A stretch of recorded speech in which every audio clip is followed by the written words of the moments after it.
Well, hello guys, and welcome back to the channel. Yeah, as you can hear, I'm still a bit throaty, but just bear with me. I'm trying to get service back to normal as quick as I can. Today we are taking a look at Autopsy Simulator. Now, this code was given to me by one of my lovely subs, Mr. Eric, so I do appreciate you. Thank you very much. Now, Eric has actually worked on this game as a technical consultant, so he has got quite a lot of involvement in the game, and has assured me this game will have an autopsy only mode coming. So at the moment it's just like a story mode. You just follow the story and it's like a narrative driven kind of thing. But the update is coming in a few months where it's going to add just an autopsy, just doing autopsies. That'll be it. So that'll be another thing apparently the community has asked for. So this will be my first look at it today. Now, believe it or not, this is not the first time I've played something like this. Now, I have played Mortuary Assistant, which I quite enjoyed, actually. So I think it's going to be along the lines of that kind of game. But we're going to see what it's all about today. So again, Eric, thanks for the code, buddy. And let's just get into it and see what it's all about. Yeah, let's go.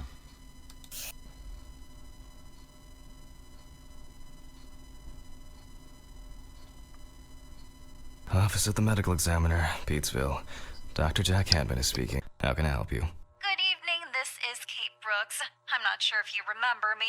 A few weeks ago, we talked about an article I'm working on. It's about your wife. I dropped by last Friday to speak to you, but you weren't working at the time. I asked the security guard to pass on a note for me. I would like us to discuss the topic of... I thought I had made it painfully obvious for the last time. No! Please don't call me again and stop inquiring about my wife. Damn journalists. They don't let me work. God damn it. I'm not in the best frame of mind to record a lecture for my students now. I'm feeling completely broken. Where did I leave my meds this time? Right, okay. Man, this looks very nice straight away. I love the art style. Very realistic. Look at this, man. Very nice. Right, okay, what we've got to do now? Check the bathroom for your pills. Okay, so you can have a little cigarette here if you want. Right, alright, so something's happened to our wife by the looks of it. I'm guessing she passed away or something? I guess it was in another life. Oh dear. Right, let's do the... we've got lots of things I can interact with at the moment, but let's take a look at...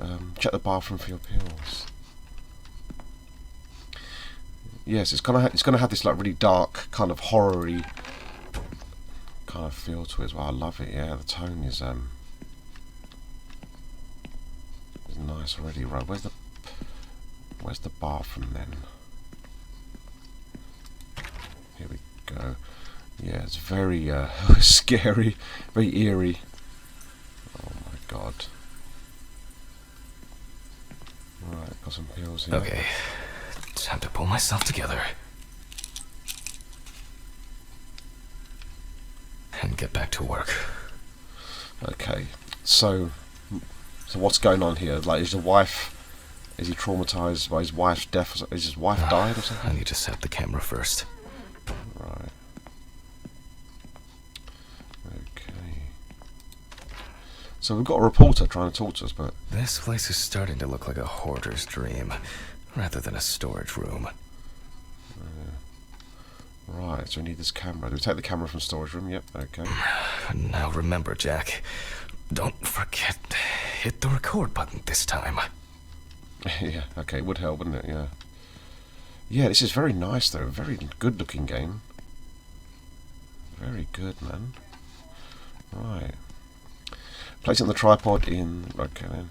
Dissecting room, okay. Yeah, I don't know if it's my PC settings or something, but when I turned, it kind of paused a while ago. I think that's just my PC. I don't think it's the game itself. But right, so where would that be in here? Out of order. But the word is, the lab will be open tomorrow. Okay. Hopefully the new tripod is going to hold up. Oh my god. Jeez, there's our first victim. Wow. Yeah, this reminds me. It does remind me of Mortuary Assistant so far, and probably like that game. It'll probably be full of jump scares as well. Let's have a look. Like I say, I do like this kind of eerie, what's going on kind of, yeah, unsettling feeling. I just have to get everything in frame.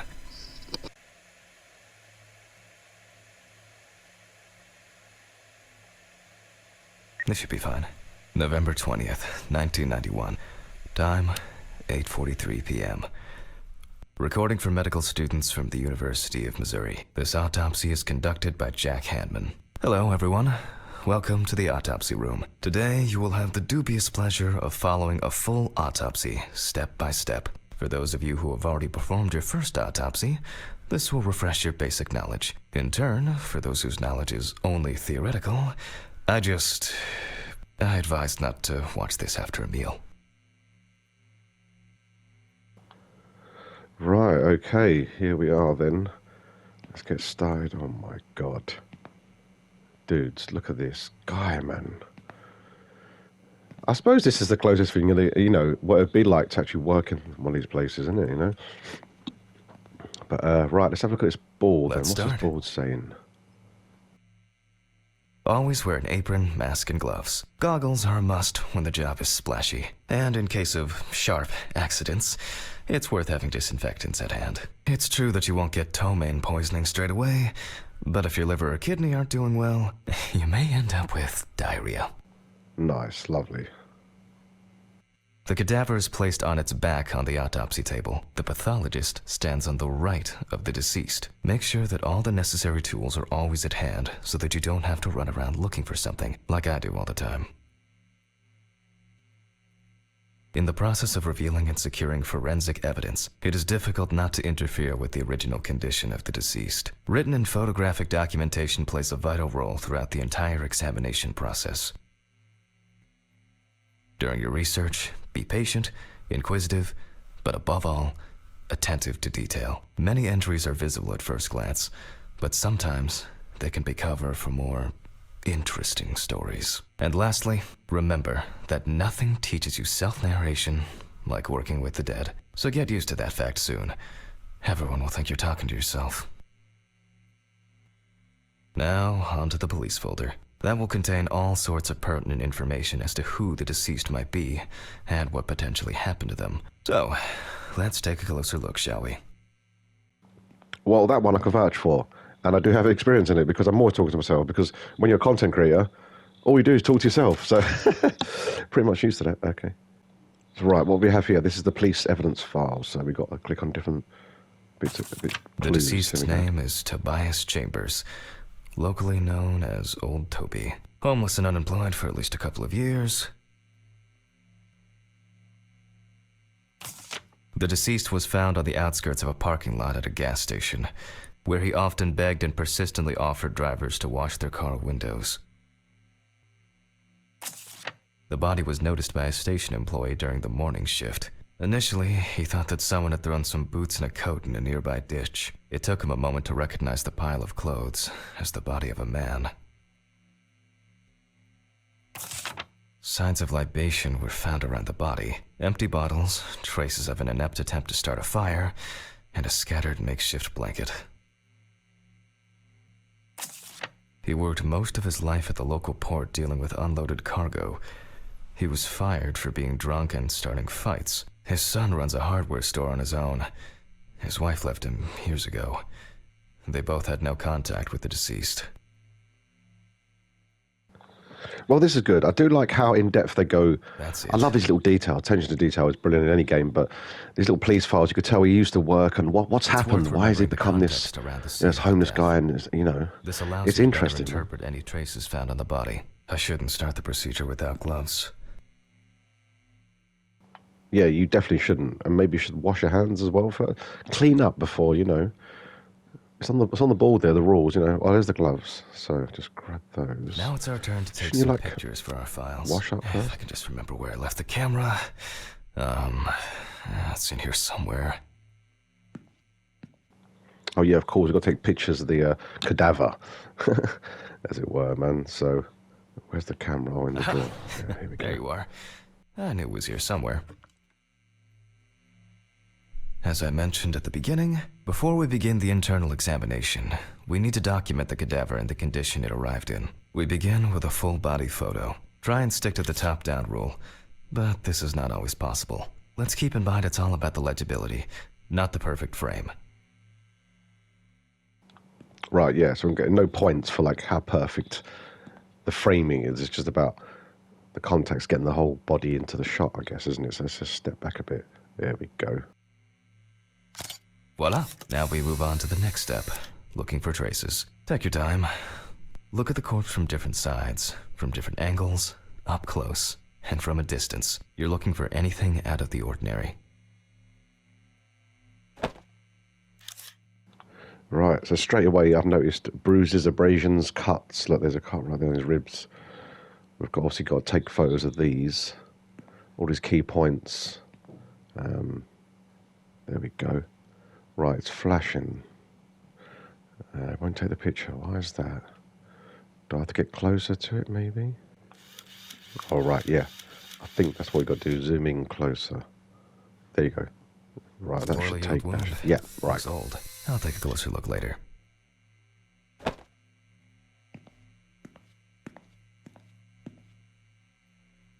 Hardened hands, worn out by physical work, and frostbite?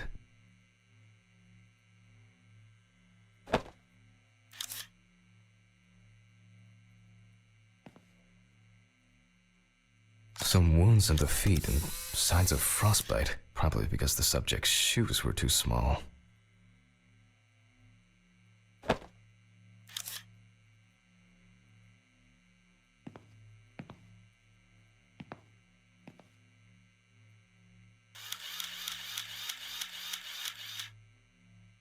That's something interesting.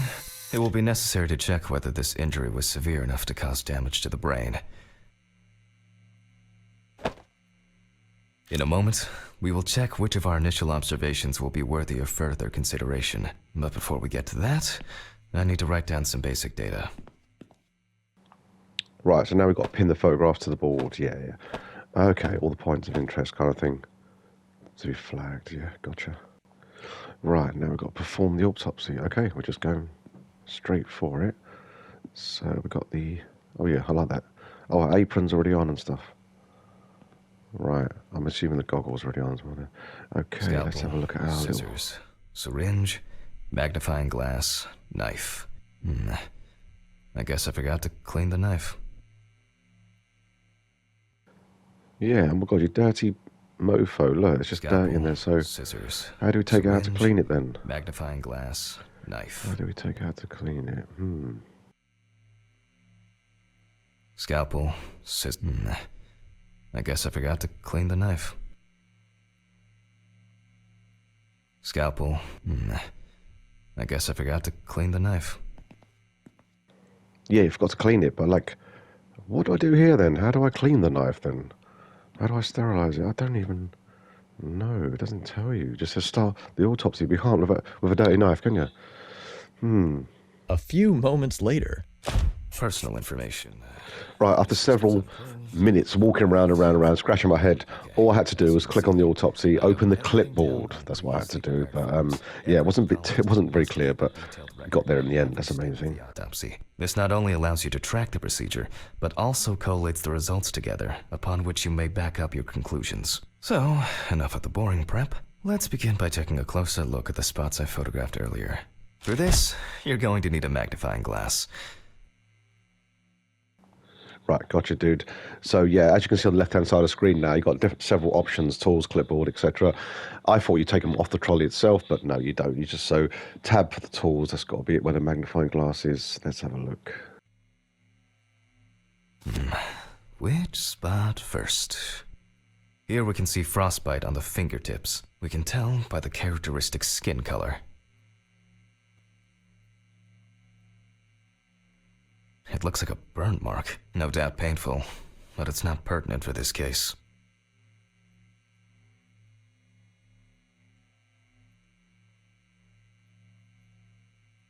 I can confirm the presence of ecchymosis on the deceased man's head. The appearance indicates the intravital nature of the wound. Add alcohol, which I can clearly smell, and this was an accident just waiting to happen.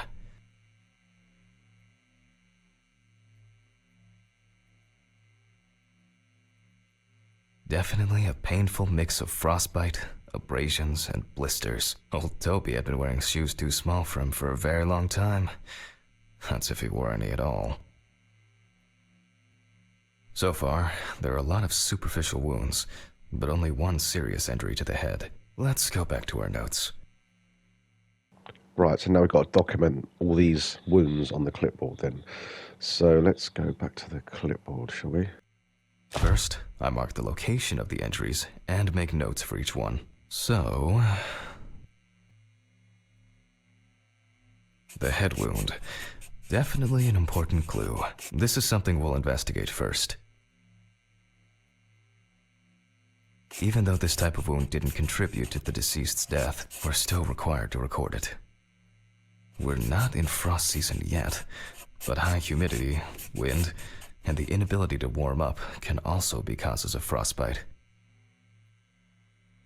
If Toby's body was cold for a prolonged period, the frostbite could have resulted from the body's defense reaction. The safety of the internal organs is more important than fingers, nose, or ears. As you can see, we don't have much to go on. Let's write down what preliminary causes of death we can think of. Right, so we've got to click on one of these to decide what ultimately will kill him then, yeah? Various types of accidents are a common cause of death among the homeless and the elderly. Perhaps old Toby slipped and accidentally hit his head. Considering the conditions in which he slept, his body may have become hypothermic. The nights have been particularly nasty lately. We will check if there are any signs of freezing internally. Since the deceased clearly smelled of alcohol, I'll add alcohol poisoning to our list. We still have one thing left from the basics: rigor mortis. So we've got to check for rigor mortis, whether it's set in yet. So I presume his body be stiff, so we've got to some kind of test. We'll click We here. take our deceased by the hand, So we'll lift his hand. gradually we raise it.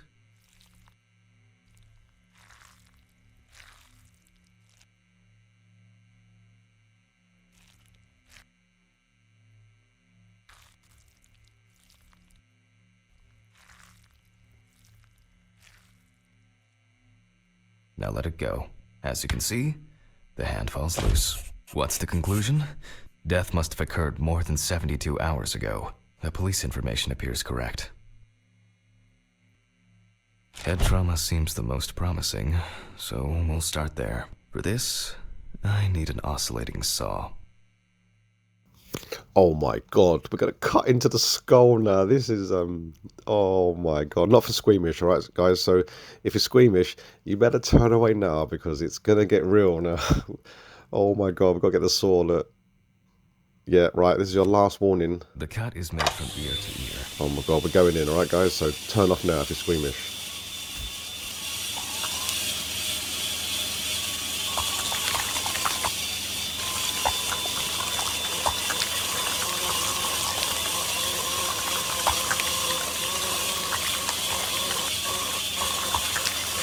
After which, we remove the skin and the top of the skull. After the basic examination, we can see that the brain's cerebral gyri in both hemispheres are symmetric. The brain looks good. Let's take a cross-section. Oh my god, look at it wobbling. Look at, oh, this is horrible. Wow, I've never seen a brain up close. I'm sure this is impeccable detail. Look at it. The way it just wobbles and so, oh my god. Oh, Jesus. Some pathologists prefer to examine organs without removing them. However, for me, it's much more convenient to examine them on a board, which we'll do now.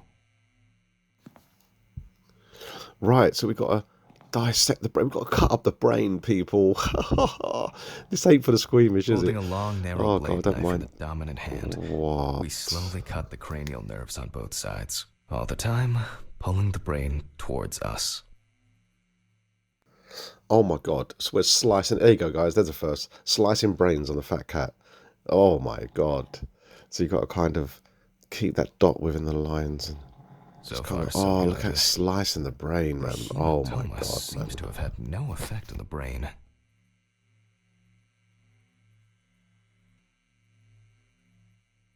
Whoa, whoa, guys, my screen's gone all funny, man. It's gone all blurry. What the hell? I think I'm gonna need these pills or something. I think. Pills. I need my pills. All right, dude, calm down, man. He's losing the plot, man. Honestly, he does this for a day job, surely, so he should be used to it. But I think it's more of his wife affecting him, maybe. You know, the death of his wife. But Jesus, take the pills, dude.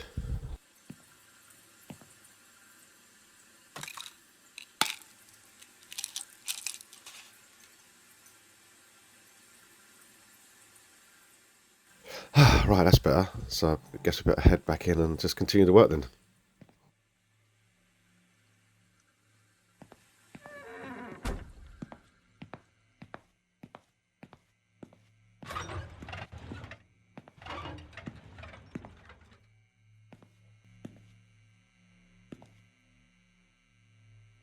We can rule the fatal accident out as well. Okay, so by cutting into different sections of the body, we could determine what the cause of death was, so we can rule out that one now. So we can rule out that. Exclude the fall, right, so take it off then. Brain is in good condition, so we have no choice but to proceed to the internal examination of the other organs. I grab a scalpel from my kit.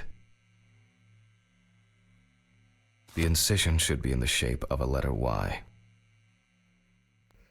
Oh my god, now we've got to cut into his chest. This is actually how they do it in the, when I watch these CSI things on TV. That classic Y shape when they, yeah, oh my god. This is so realistic, he's frightened.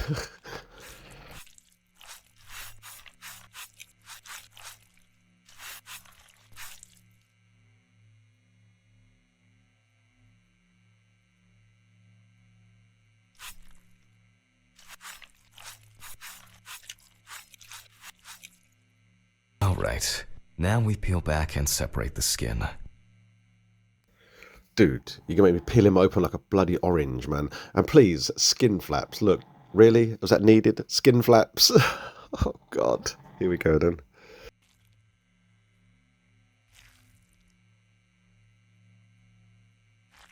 Now, we need to remove the ribs. We'll need the loppers for this.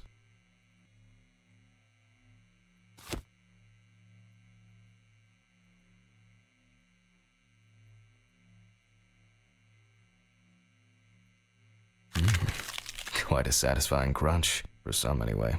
After removing the cartilage tissue, we instantly notice two things. Firstly, there is no congestion of the internal organs. This means that although the deceased was hypothermic, it didn't kill him. Secondly, the deceased smoked like a chimney. So, we should take a closer look at those lungs. We can see widespread black and tarry deposits caused by smoking cigarettes. Despite the tragic condition of the lungs, they are not the cause of death. Alice smoked too. It didn't kill her, but... what was I talking about? Lungs. Yes. Advanced inflammation.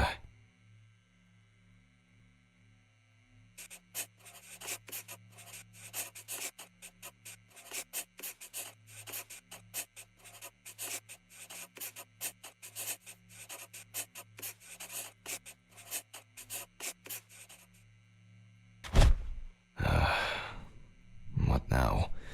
The syringe. Now's a good time to collect some samples. Specifically 3. From the eye, the heart, and the bladder. I'm interested to see the concentration of alcohol in the body. Great. So he's sucking that blood out of his eyeball. Well, guys, never let it be said the fat cat does an experiment with his games. So we've got to suck out of his eye, his heart, and his bladder. Right, to determine alcohol poisoning. It probably is this, isn't it?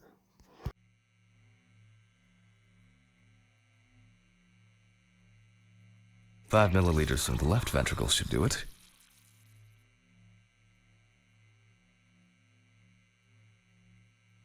Now from the bladder, we draw about 10 milliliters of fluid. Now we take our samples to the centrifuge. But before I do that, I need to find my notebook. My dyscalculia means that I always double-check the settings. Please excuse me while I run and fetch it. Dude, I don't think he cares. He ain't going nowhere, Don't worry about her. Right, so I've got to head back to the office and get the notebook. This is obviously just, it's a nice way of doing a tutorial how to use the machine and whatever. It's pretty cool this way, you know what I mean? Just to remind himself, you know. Right, let's look for this notebook then.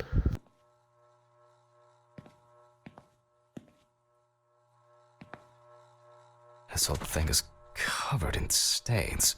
I should check this out under the microscope sometime.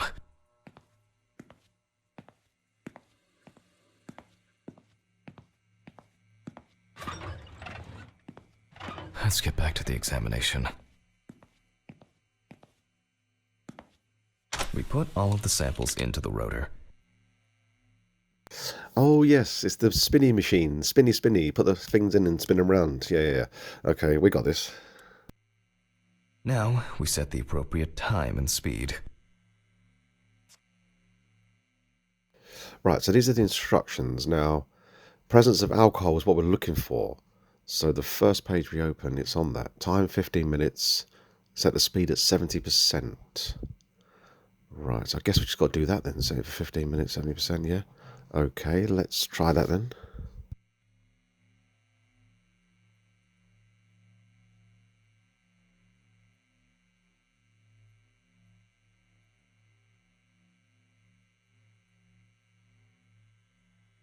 Okay, let's roll.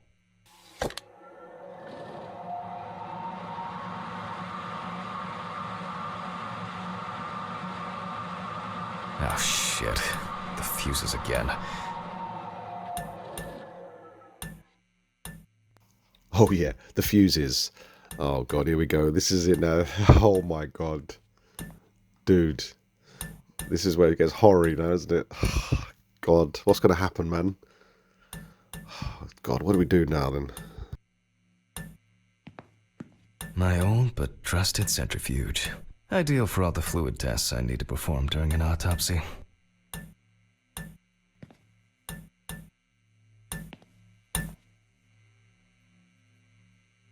Where were we?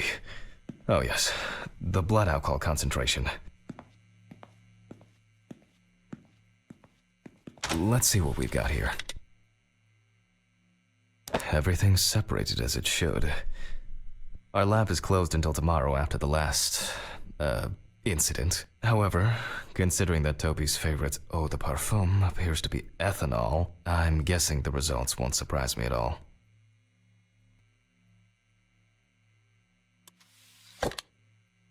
Let's go further. We will now focus on the cardiovascular system, specifically the heart.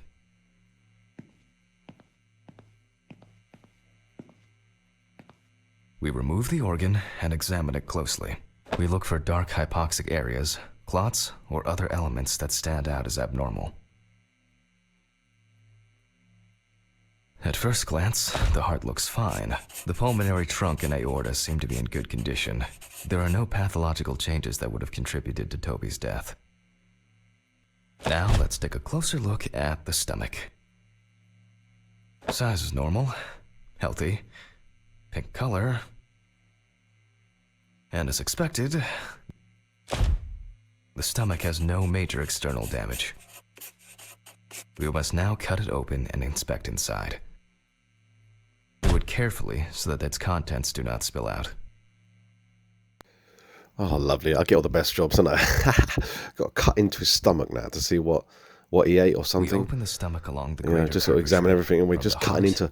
Oh, man. Okay, right. Come on. We got this, man. Oh, I already feel like there's something left inside. Again, we just got to take time not to touch the sides. It's like one of those remember those games you used to get years ago where you can't touch the, you have that little handle, you have to run it through the maze without touching the sides, and it, if electric shock will go off, whatever.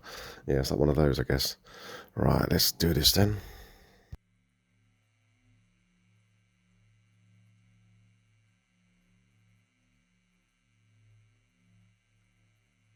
Okay, large amount of gas, small amounts of yellow, grayish food content, resembling some kind of meat. Either our deceased hadn't eaten in days, or the bulk of his stomach had already found a way out. Looks like I'll have to find the missing contents.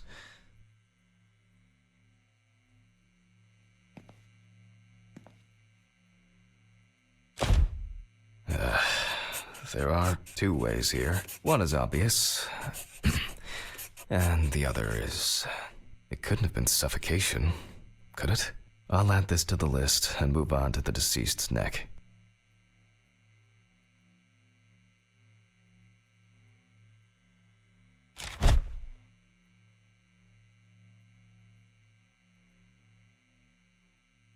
At first glance, the trachea looks normal. Same result as with the stomach. The external inspection doesn't tell us anything. This time we'll cut on a tray. While cutting such a small organ as the trachea, we must make a precise incision. To be able to cut with the very tip of the blade, we must hold the scalpel as we would a pen.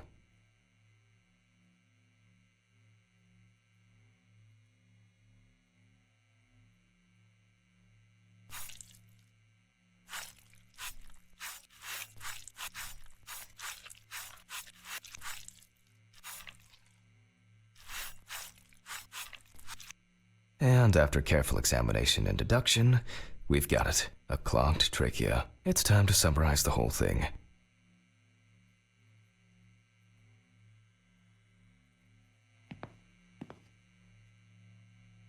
Based on the report and preliminary documentation, it's safe to assume that the deceased passed out after consumption of alcohol and then fell asleep on his back. Then, the gastric contents refluxed and flooded the airways, causing death.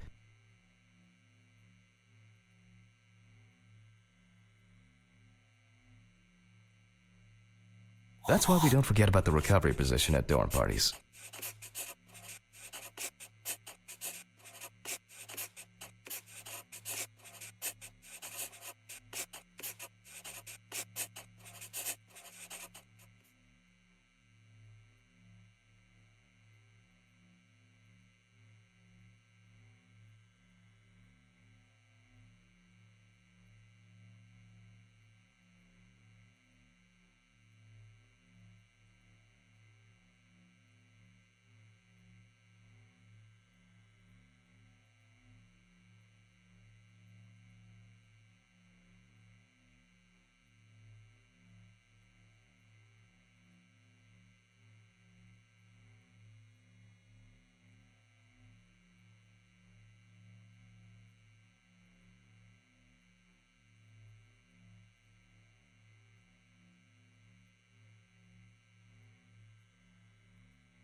And now it's all clear. The death was suffocation. Now, signature.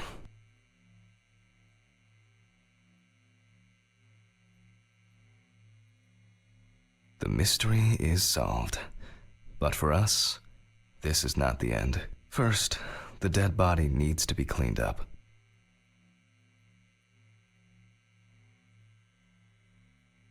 For this, we will need to close the body and grab the needle. First, we unroll the skin flaps.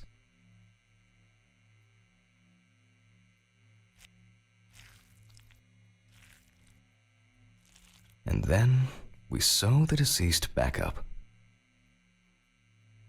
I'm using the baseball stitch technique. This stitching method is very strong and quick to do.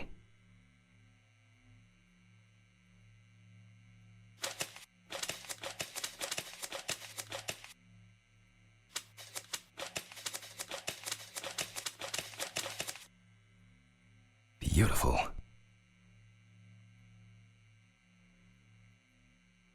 Now we say goodbye to the deceased and put them safely in the fridge, ready for the next stage of their journey.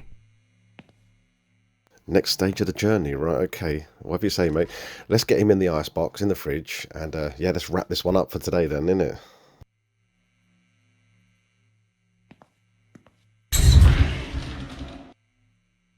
God, I'm tired. I'll drop these samples off at the lab on the way to the bar.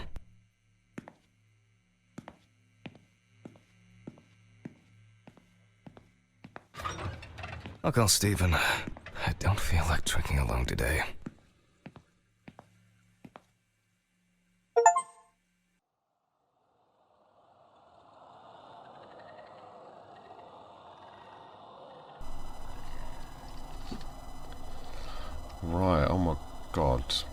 What the hell? I thought we was going to the bar, dude. Oh my god. Dude, what is going... Do I... No. Do I want to do this? It's going to be my wife, isn't it? Oh my god, what the hell, man? Oh, Jesus, no, man, don't. Oh my god.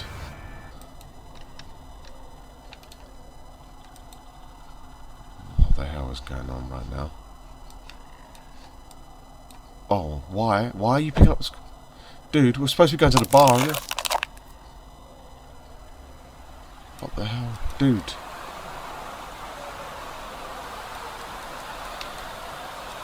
What's going on right now? What is going on? Oh my god, what? What the... What the hell? Jeez, it's like something from Dark Souls, man.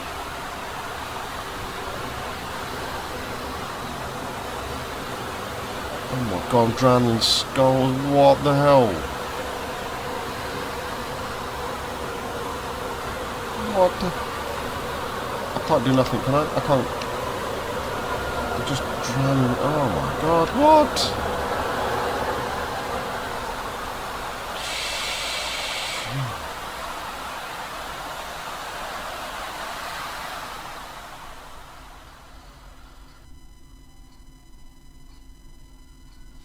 Forgive me.